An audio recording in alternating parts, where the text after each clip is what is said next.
Hello and welcome to another video.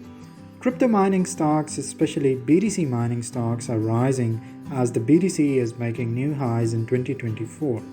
Amidst this, I found one particular stock exciting, which is currently trading at a bargain and has a growth potential of 25%. What is this stock? It is Riot Platforms Inc. Riot Platforms Inc. had a promising first quarter of 2024 according to its recent earnings report, and the future looks bright for the company because its mining costs are among the lowest in the industry, and Riot has one of the largest cash reserves among BTC mining companies. In addition, the stock is down by more than 30%, presenting a great dip buying opportunity.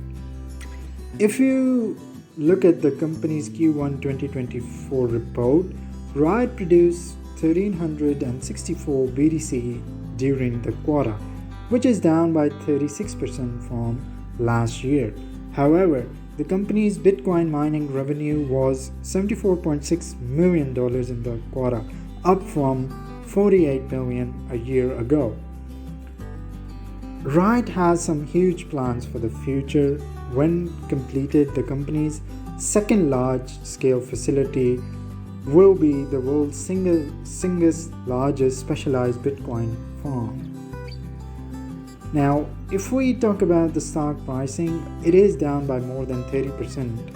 However, it gives an amazing dip buying opportunity, and I think from its current price of 10.35, I think it can retest a resistance level of $13 in the short term, which is equivalent to 25% growth. I hope you liked this video, and if you do have any questions, do let me know in the comments below.